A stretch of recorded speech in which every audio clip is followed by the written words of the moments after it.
A verdadeira história do Natal. Palestra de Neville Goddard, realizada em 15 de dezembro de 1964. Bem, esta é nossa noite de encerramento por um tempo. Fechamos hoje à noite e reabrimos no dia 5 de janeiro, o que é realmente daqui a 3 semanas. Não enviarei avisos. Colocarei um anúncio no time cerca de uma semana ou alguns dias antes de reabrirmos, então não espere um aviso e títulos. Será apropriado, o título e o assunto, quando reabrirmos. Porque não estou falando além desta noite e esta é a época do Natal, gostaria de contar a vocês a história do Natal, a história verdadeira, não como centenas de milhões de pessoas realmente acreditam. Por 10 dias a partir de hoje, centenas de milhões celebrarão o Natal, e pensarão em termos de algum ser que nasceu há 2000 anos de alguma maneira estranha e única. E isso é verdade. Mas não como a história é contada. Qualquer tentativa de teólogos de igualar a fé com informações históricas ou fatos científicos ou filosóficos, eu diria, especulação, está falida. Essa não é a história do nascimento de Cristo. Quando Cristo é formado em nós, ele nasce. Nós somos o casulo, por assim dizer, somos o ovo no qual Cristo está sendo formado. E quando ele é formado, naquele exato momento em que ele é formado, e o tempo é cumprido, então ele está vivo, ele é despertado, é o nosso próprio eu, e nós saímos e nascemos. Esta é a história. Eu não me importaria se todo o vasto mundo se levantasse em oposição. Estou apenas dizendo o que sei por experiência. Isso não é teoria, não estou especulando. E então qualquer tentativa de colocá-lo em qualquer outra forma é loucura. Não é assim de forma alguma. Todos neste mundo estão simplesmente sendo formados em Cristo Jesus e Cristo Jesus é a imagem do Deus invisível.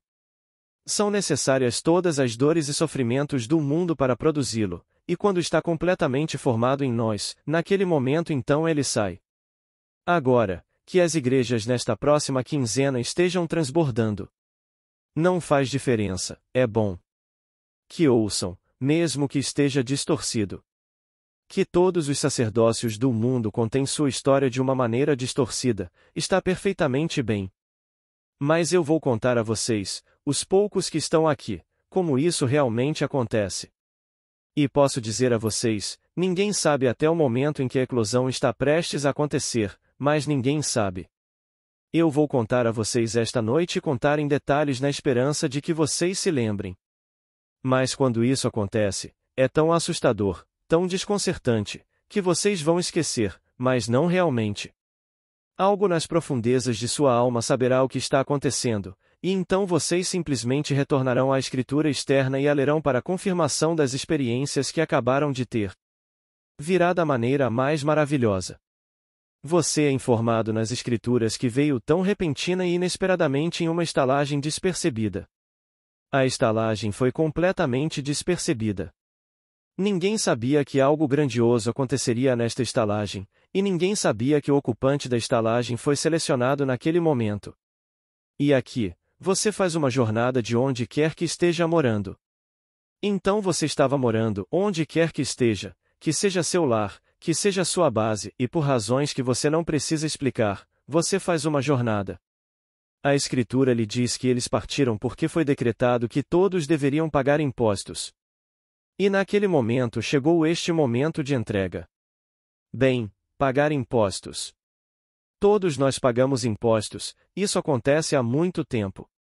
Então, se você sai daqui em uma jornada, são férias. Se você vai visitar um amigo, se faz uma viagem de negócios, o que quer que faça, é removido de onde você está, e você invariavelmente para em uma estalagem. Você pode chamar isso de hotel, chamar isso de motel hoje, chamar isso de casa de um amigo, não importa como você chame isso, é que você é removido de onde estava. E então, você faz sua jornada fisicamente. E você se aposenta normalmente em uma pousada simples, sem saber que este é o momento para você ser libertado daquilo que foi formado em você, seu próprio ser. E enquanto você se aposenta de forma simples, de repente o poder elétrico mais intenso parece ser aplicado ao seu cérebro. Você nunca sentiu nada neste mundo assim. Aqui, você começa a despertar e despertar e despertar, e então você está completamente desperto como nunca em sua vida esteve acordado antes. Acho que estou acordado agora. Eu vejo você vividamente. Todos nesta sala eu posso localizar e aqueles que eu conheço pelo nome eu poderia chamar pelo nome, nesta área. Mas isso é como um estado opaco comparado a este despertar. Há uma clareza, há uma translucidez que você nunca conheceu antes, e você desperta, e você se encontra em seu próprio crânio. E então um momento não de pânico, mas de profunda preocupação de que você está em um crânio. Você não pensa nele apenas como um crânio, você pensa nele, estranhamente, como um sepulcro. Você sabe que está em um sepulcro, e se você está em um sepulcro, então alguém deve ter pensado que você estava morto para tê-lo colocado aqui. Pois aqui eu acordo. Eu acordo em um túmulo. Porque estou em um túmulo e o túmulo é meu próprio crânio. Então, se estou acordado neste túmulo, alguém me colocou aqui. Ou eu voluntariamente entrei nele e adormeci. Eu não sei. Eu simplesmente descobri que estou em um túmulo, e por um momento eu acho que está selado, completamente selado. Então, um momento depois, eu sinto que se eu pudesse empurrar a base do crânio, algo cederia e eu sairia.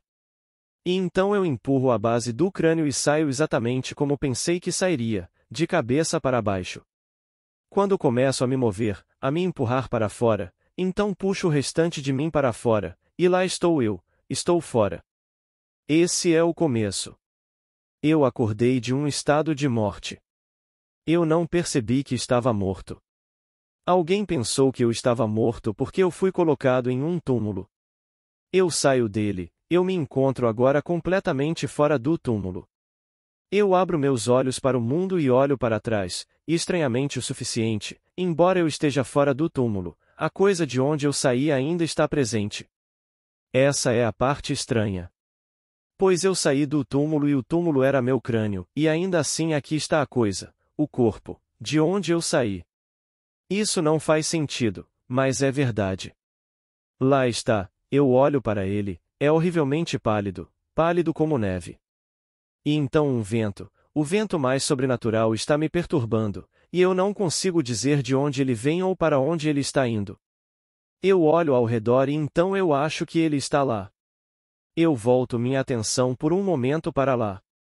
Enquanto olho para lá, me perguntando se essa coisa é tão forte a ponto de derrubar toda a área, não me distraio por mais do que alguns instantes, quando olho para trás e o corpo já não está mais lá. Em seu lugar está sentado, e eu vou contar a vocês porque vocês são poucos esta noite, eu não contei isso no meu pequeno círculo, no meu pequeno livreto, eu contei impessoalmente, mas vou repetir, meus 3 irmãos estavam lá. Eu digo isso a vocês esta noite com um propósito, meus 3 irmãos estavam presentes. O mais velho, chamado Cecil, estava na cabeça, o segundo, chamado Vitor, estava no pé direito, e o terceiro, chamado Lawrence, estava no pé esquerdo. Eles ouviram o mesmo vento que eu ouvi, mas eles não me viram, eles não podiam me ver. Eu podia ver cada pensamento que eles entretinham. Minha visão era tão clara que eles não conseguiam pensar a menos que se tornasse objetivo para mim. Tudo o que eles pensavam eu via. Era isso que eu era naquele momento. Eles não podiam me ver por um momento. Lawrence, meu terceiro irmão, era o mais perturbado e ele foi ver de onde o vento estava vindo. Ele não tinha dado mais do que 1 ou 2 passos quando algo atraiu sua atenção, e olhando para baixo ele disse aos meus 2 irmãos que estavam sentados na cama, porque é o bebê de Neville. E eles por sua vez disseram, como Neville pode ter um bebê? Da maneira mais estranha e incrédula. Ele não discutiu o ponto. Ele levantou a evidência e colocou-a na cama. Então eu peguei o bebê enrolado em panos e em seu pequeno rosto celestial eu olhei e perguntei, como está meu amor? Ele simplesmente abriu um sorriso. E então a coisa toda se dissolveu. Agora, eu lhes digo esta noite por experiência própria, tudo escrito sobre Jesus Cristo na Bíblia é um sinal, mas tudo, do começo ao fim. A maneira de seu nascimento é um sinal para aqueles que sabem quem ele é. Mas tudo, não importa o que seja, é tudo um sinal se você sabe quem é Jesus Cristo. Eu lhes digo isso por um motivo. É tudo verdade, cada palavra é verdade. Acontece conosco quando Cristo é formado em nós. E você não tem como revelar isso a outro neste plano, se eles estão ancorados neste plano, para satisfazê-los. Poucos dias atrás, no último sábado, o editor religioso do Los Angeles Times recebeu uma carta. Na carta, ele recebeu $5.000 se alguém neste mundo pudesse apresentar evidências de que Jesus Cristo viveu. Uma condição imposta a ele daria $5.000 a qualquer um que pudesse provar que Jesus realmente viveu, mas você não pode apresentar nenhum livro, nenhum escrito como evidência. Ele queria fatos científicos. Ele queria a verdade histórica, como ele considera a verdade histórica, nem mesmo especulação filosófica, apenas fatos científicos, fatos arqueológicos. Bem, ele vai segurar esse cheque para sempre. Ele nunca será capaz de se separar dele, porque isso não é baseado neste mundo de forma alguma. Contam uma história para você e você acredita ou não acredita. Quando você acredita, ela cria raízes. Você pode estar aqui por séculos inumeráveis. Você não começa porque veio ao mundo, você já está no mundo. A eternidade existe todas as coisas na eternidade, independentemente da criação, o que é um ato de misericórdia. Então, todo o vasto mundo está aqui, e você não se move de onde está para a formação de Cristo em você pela mera passagem do tempo. Você se move apenas quando a ideia do plano de salvação de Deus é ouvida e acreditada. Quando você ouve e acredita, então você começa uma jornada. Ainda no mesmo mundo. E a jornada, posso lhe dizer, é uma jornada de horror, uma jornada de consternação, de aflição real. Mas a aflição tem um propósito, ela molda você à imagem de Deus.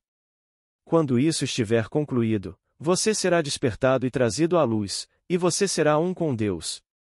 Então você poderia estar aqui e rejeitar isso completamente.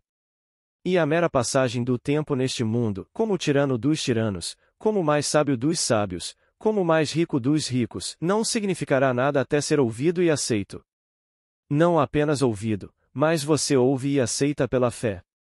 Você não pode ter nenhuma prova neste mundo baseada em fatos científicos. Então eu estou diante de você para plantar a semente. Eu digo que é verdade. Tudo o que aconteceu no meu mundo está registrado nas Escrituras. Este é um sinal que lhe é dito. Um sinal. Que sinal? Que algo aconteceu, que um Salvador nasceu. Que Salvador? Bem, o único Salvador mencionado nas Escrituras é Deus. Ele se moveu para um nível mais alto de seu próprio ser. Seu poder criativo veio ao mundo da morte personificado como um homem, e todo o vasto mundo pega a personificação e a adora. E não é isso de forma alguma. Não tem nada a ver com a personificação. É seu poder criativo enterrado em nós no mundo da morte. Então ele conta uma história e nós a ouvimos e acreditamos nela. Aqueles que acreditam aceitaram a semente que é a semente de Deus, e então nós saímos. Pois isso permanece, todo o vasto mundo da morte permanece. Tudo aqui é parte para sempre da estrutura eterna do mundo. E ele simplesmente planta sua semente no homem e a deixa crescer. Se for aceita. Espero que você aceite. Eu lhe digo que cada palavra que eu lhe disse é verdade. A criança em minha mão é um fato, eu posso senti-la agora, eu posso ver seu rosto agora. Eu posso ver a imagem inteira do começo ao fim, enquanto esse poder tomava conta do meu cérebro e me despertava de um longo, longo sono. Então eu me vi no sepulcro. Eu saí. Quando saí, olhei para trás e aquilo de onde eu emergi era horrivelmente pálido, como dito nas Escrituras. E aqui estava a evidência do meu nascimento na forma de uma criança, e aqueles que testemunharam o sinal não puderam ver o homem nascido 2 vezes. Agora, como eu poderia provar a alguém, exceto pela fé, que eu experimentei isso? Bem, deixe-me contar uma história. Você e eu falamos sobre a morte, é óbvio que as coisas morrem a cada momento. Você e eu fomos a funerais e dissemos adeus a amigos que esperamos ver. Mas esperamos. Falamos da mão fria da morte, falamos das mandíbulas da morte, falamos do rei dos terrores, e as pessoas falam: ah, bem, tudo bem, isso é apenas uma expressão poética. Isso é realmente verdade? Existe algo como uma mão da morte? Bem, deixe-me compartilhar com você uma experiência. Aconteceu há 6 anos. Estávamos morando na época em El Camino, é uma pequena rua no final da Strip, ao norte da Strip. Uma manhã, minha esposa me disse quando nos encontramos para o brunch: tive a experiência mais estranha esta manhã.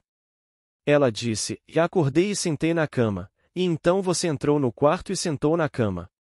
E então, quando você se sentou na cama, uma mão surgiu do nada e uma mão agarrou a minha.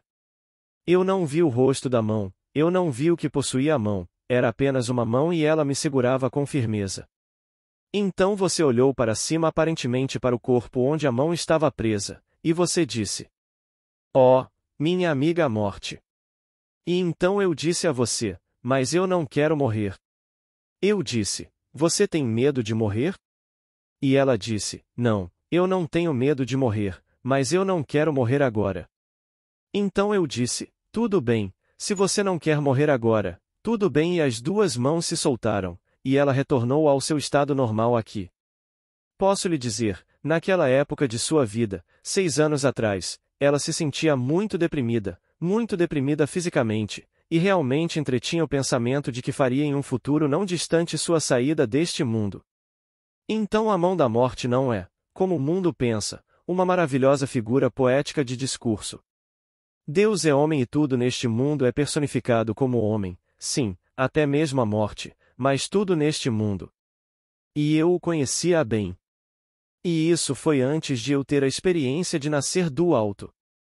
Eu teria que conhecê-lo bem para chegar ao ponto em que eu poderia nascer do alto, pois todo homem passa por morte após morte neste mundo, tendo aceitado a ideia de que ele sairia como Deus. E então eu vi o que chamei de meu amigo, eu o conhecia tão bem. Então aqui, eu digo a vocês que tudo nas Escrituras é verdade. Esta história do Natal é uma história verdadeira, mas não como centenas de milhões a ouvirão daqui a 10 dias. Eles ouvirão que alguma experiência única aconteceu há 2000 anos, e eles ouvirão que foi algo que aconteceu em uma coisa natural, como um homem que não conheceu uma mulher e a mulher teve um filho através de seu ventre. Cristo não nasceu dessa forma. Cristo é formado no crânio do homem. Você e eu nascemos naturalmente neste mundo do ventre da mulher. Mas Cristo em nós está sendo formado por nossa vida neste mundo, moldado à imagem do Deus invisível. E quando é perfeito, mas realmente perfeito, então é despertado, e é você é Cristo. E estamos todos reunidos em um corpo e esse corpo é Jesus Cristo. Você é Jesus Cristo, o ser formado à semelhança de Jesus Cristo, e quando você é completamente perfeito, você é extraído do crânio e trazido para o corpo de Jesus Cristo. Então, se eu disser que estava em sua presença, que presença? A presença do Cristo ressuscitado. Jesus apareceu, essa humanidade universal, e eu vi sua forma, e é homem. Ele me abraçou quando eu soube quem ele era, pois ele me fez uma pergunta simples. Qual é a maior coisa neste mundo? Eu respondi, depois de declarar fé e esperança, eu disse, e amor, o maior de todos é o amor. E então o amor me abraçou. Agora, posso lhe dizer, quando João escreveu essas palavras nas epístolas de João, ele não estava especulando, quem quer que João fosse. Eu acredito que o personagem, que não é realmente Lázaro, é chamado Lázaro, aquele que experimentaria a restauração da morte, que era Lázaro, mas quem escreveu a epístola quando disse Deus é amor, eu lhe digo que ele não especulou. Esta não foi sua conclusão depois que ele pensou de alguma maneira filosófica. Esta foi a revelação, quando Deus se revelou. Eu não sabia que Deus. Eu ouvi. Mas eu não sabia que Deus era realmente amor, amor infinito, até que ele se revelou diante de mim. Então, quando fui levado à sua presença e fiquei em sua presença, não consegui pensar em nada além de amor, amor infinito. Aqui, quando ele me fez a pergunta e eu respondi como ele pretendia que eu fizesse, e ele me abraçou, eu me tornei um com o corpo do amor. E posso lhe dizer, daquele dia até hoje, nunca me divorciei dele. Estou no Pai e o Pai em mim, embora ele tenha me enviado para fazer o que estou fazendo. Quando Paulo fez sua declaração aos Filipenses, ele disse: se eu deveria partir deste mundo e ser um com Cristo ou permanecer. Ele não sabia. Mas ele não tinha escolha, ele disse que havia uma obra a ser feita. Este é o primeiro capítulo de Filipenses, versículo 23, e há um trabalho a ser feito enquanto ele estava no corpo. Ele pensou que tinha que permanecer no corpo para completar a obra e contar ao mundo, mas seu anseio era partir deste mundo e ser um com Cristo. Por ter sentido o êxtase, quem na terra poderia encontrar algo comparável a ele?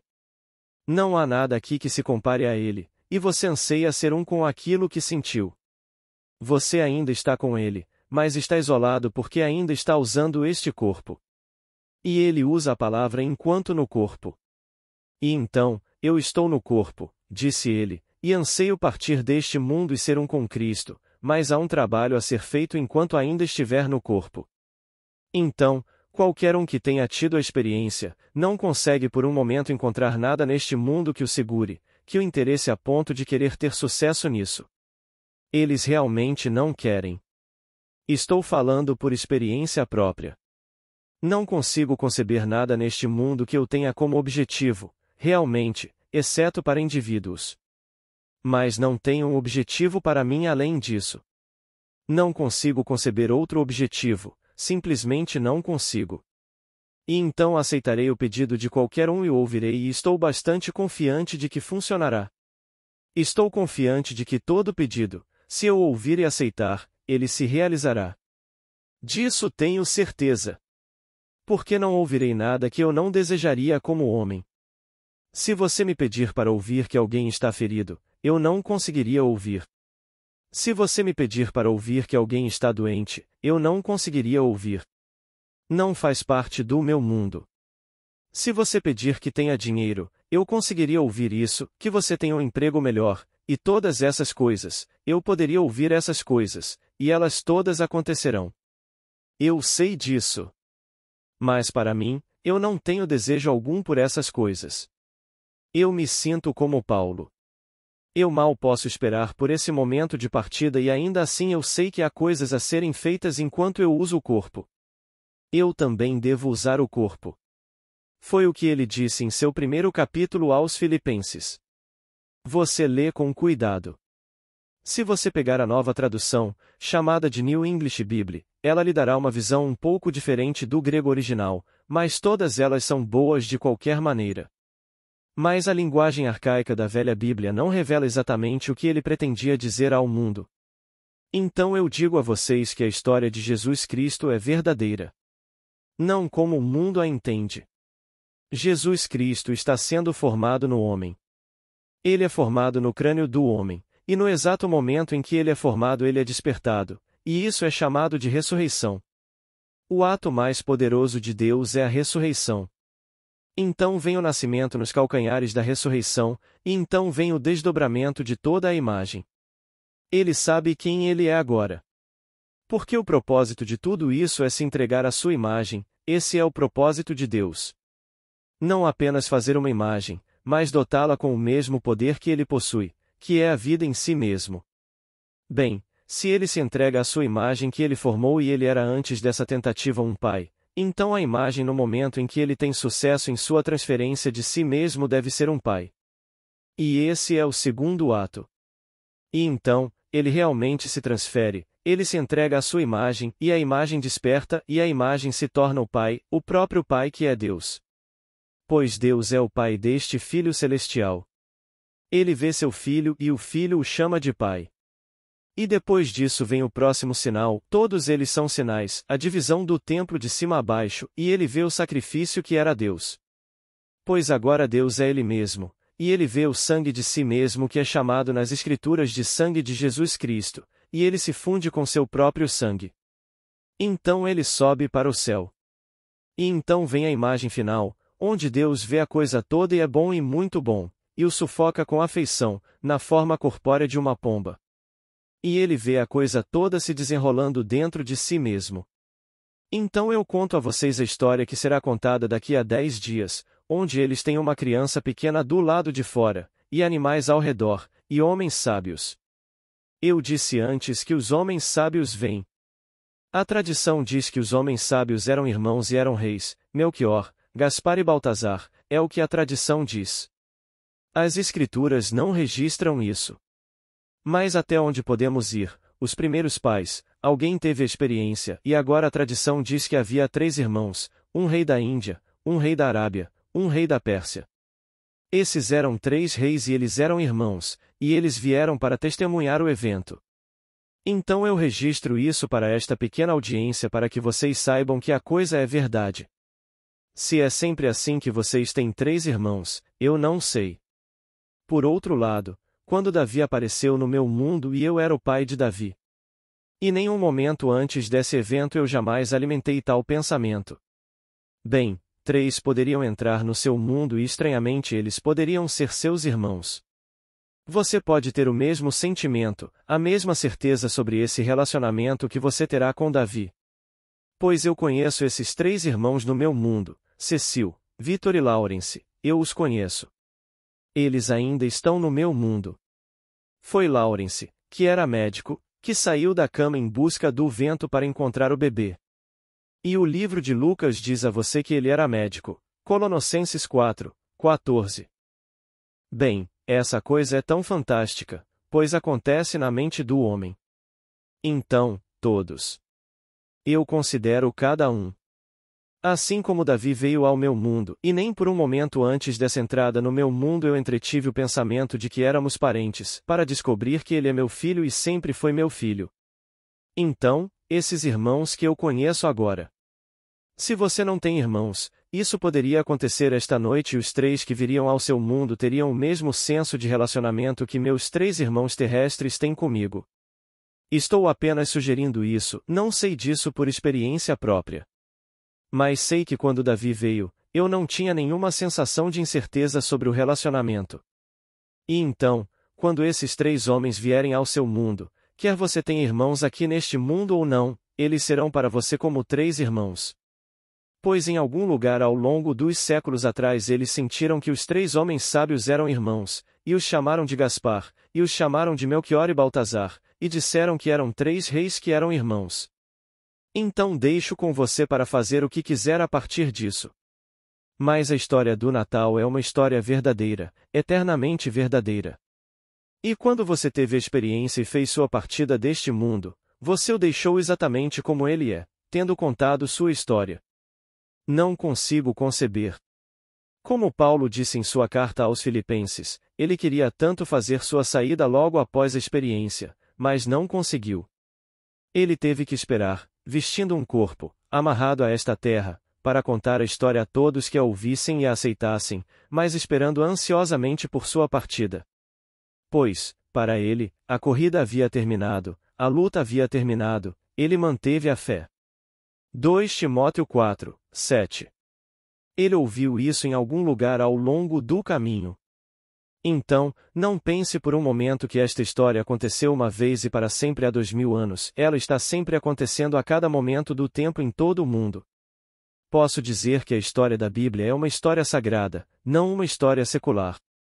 Você começa com Abraão e segue por toda a linha. Leia o 11º capítulo do livro de Hebreus e esses são os personagens que são eternos em você. E se alguém acredita ou não, até que você aceite essa história, não importa o que você faça ou conquiste neste mundo. Não há registro de nenhum Buda, ou Confúcio, ou Platão, ou Aristóteles, ou Sócrates, ou Karl Marx, ou Hitler. Eles não são mencionados nesta história sagrada. Nenhum desses personagens é mencionado, apenas de Abraão até o fim dos profetas. E Jesus Cristo é o cumprimento de todo o quadro. O Antigo Testamento termina com a nota de expectativa, e o Novo Testamento começa com a nota de cumprimento e os dois são um, você não pode separá-los. O Antigo e o Novo são um, você não pode interpretar um sem o outro. O Novo apenas interpreta o Antigo e o Antigo espera o Novo. E aqui está a sua história. Então, todos neste mundo têm, mas não é fertilizado. A história está entrelaçada no homem. Ele ouve e a audição a fertilizaria se aceita. Se ele não a aceita, ela ricocheteia. Ele permanece no mundo e se move de estado para estado, e faz todos os esforços para se ancorar aqui para sempre. E eles fazem isso hoje, tentando viver fisicamente por mais 100 anos. E vegetar. Quando penso nesses adoráveis companheiros que viveram tão lindamente neste mundo, penso em Winston Churchill. Aqui está um sujeito perfeitamente maravilhoso. Ele fez um trabalho tão maravilhoso no mundo, mas aos 90 o corpo mostra sua idade, e aqui, bem, ele não é o Churchill que você e eu conhecemos. Nenhum deles é e, no entanto, alguém hoje quer colocá-lo por 200 anos e talvez 1000 anos. Se você vivesse 1 bilhão de anos e Cristo não fosse formado dentro de você, isso realmente não importaria. Cristo tem que ser formado no homem, e Cristo é a imagem do Deus invisível. Quando formado, ele desperta a sua imagem e se entrega à sua imagem, e chama a sua imagem de seu filho. Ele é declarado filho. Por quê? Por meio de sua ressurreição dos mortos. Você não consegue entender bem. Você consegue entender de certa forma, mas quando você se pega acordando em seu crânio e sabe o que é, não é apenas um crânio, é um sepulcro. Então, aquele pensamento adorável, você estava lá quando crucificaram meu Senhor? Posso lhe dizer, você pode responder, e sim, eu estava lá. Você estava lá quando o colocaram no túmulo? Sim, você estava lá. Você sabe onde fica o túmulo? Talvez, isso você não saiba. Posso lhe dizer, a Bíblia lhe diz. Bem, alguns o chamam de Gólgota e outros o chamam de Calvário e outros ainda o chamam de lugar do crânio. Bem, então devo ir e despertar meu Senhor, pois eles pegaram meu Senhor e o crucificaram no lugar do crânio. Então o Pai vai. Esta é a história contada nas Escrituras. Que eles eram servos, os profetas, que foram ao campo e pediram algum retorno da vinha, e eles os espancaram e os expulsaram. Então ele enviou outros profetas e eles os espancaram e os expulsaram. Então ele enviou seu filho, seu poder criativo, e eles disseram: agora, ele é o herdeiro, vamos matá-lo, pois tudo será nosso se o matarmos. Mateus 21, 33. Então eles mataram o filho. E então o pai foi. O propósito da visita do pai era despertar seu filho. Este meu filho estava morto e reviveu, estava perdido e foi encontrado. Lucas 15, 24. Então aqui está a história de cada um de nós enviado a este mundo de morte, e então contada a história mais celestial de recuperação. Alguns acreditam e outros não. Então peço que você acredite nisso esta noite, pois se você acreditar, não posso lhe dizer quando a coisa estará terminada em você, mas somente depois da crença é que o trabalho começa. Agora, vamos entrar no silêncio. Estamos fechando hoje à noite e abrindo daqui a 3 semanas, no dia 5 de janeiro. Então, posso chamar sua atenção para a mesa de livros. Meu pequeno livreto saiu, chamado Ele Quebra-Casca. É a história da revelação da imagem de Deus. Então, você pode dar uma olhada. Há outros livros lá que eu acho que você gostaria. Alguma pergunta, por favor? Pergunta. Em sua referência ao crânio, onde e de que ele é? Resposta. Como é? Pergunta. De que e onde é? Resposta. O capítulo 24 do livro de Lucas, você encontrará. Leia o capítulo 22. E eles o chamam de Calvário, a forma latina, Gólgota é a forma judaica. Mas Lucas o chama pelo nome que você e eu entendemos. E quando chegaram ao lugar da caveira, ali o crucificaram. João 19, 17. Então ele o chama pelo nome que você e eu entendemos. Bem, Calvário significa caveira e Gólgota também significa caveira. Somos informados no livro de Romanos, capítulo 6. Se fomos unidos a ele em uma morte como a sua, certamente seremos unidos a ele em uma ressurreição como a sua. Versículo 5. E pense em termos do primeiro que simplesmente despertou. Mas estamos todos juntos naquele estado. Mas por alguma razão estranha, parece que somente quando a palavra é ouvida com aceitação ela começa a crescer, o que nos é contado na história do semeador que planta a semente, que é chamada de palavra de Deus, e cai em 4 tipos diferentes de solo e somente em um tipo de solo ela cresce. Mateus 13, 18. E as pessoas rejeitam completamente. Aqueles que rejeitam completamente, tudo bem, eles rejeitam. Isso não significa que eles deixam de existir. Não, ninguém deixa de existir. Eles simplesmente vão de estado para estado neste mundo fabuloso de Deus, ouvindo a história em outro momento no tempo, e talvez até lá eles estejam mais receptivos à história.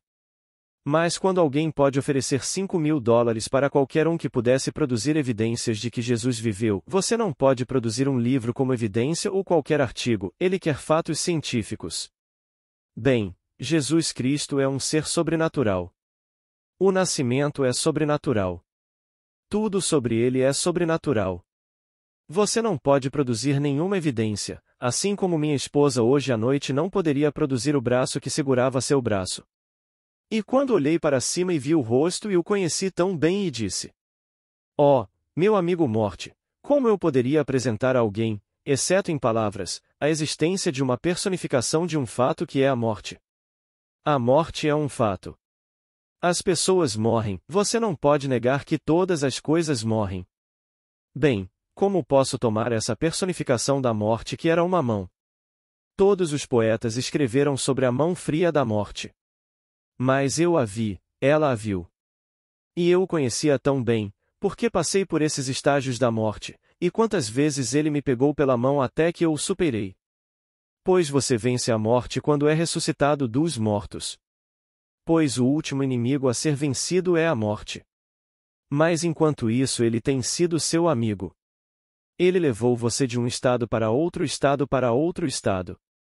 Você deixa esse estado para ser inserido em outro intervalo de tempo para um propósito que está além do conhecimento de alguém no momento. Mas depois de ter passado por tantos, você certamente o conheceria como um amigo. Mas como eu poderia provar a esse homem que oferece $5.000? Como o editor disse, ele tem um controle firme sobre seus $5.000. Ele quer a prova aqui neste mundo. Bem, você pode ir para o Oriente Próximo para todo o sempre, escavar todo o Oriente Próximo tentando encontrar o sepulcro onde ele está enterrado. E posso lhe dizer, algum papa no passado ou algum imperador no passado o nomeou, e agora é chamado de Igreja do Sepulcro. Isso não é o sepulcro, é seu próprio crânio. É onde ele está enterrado. Mas a história não é contada. Então, neste Natal que vem, será contado da mesma forma antiga novamente. Depois de 2000 anos, eles finalmente admitiram que os judeus não mataram Jesus Cristo. Depois de 2000 anos. O que mais eles admitirão amanhã?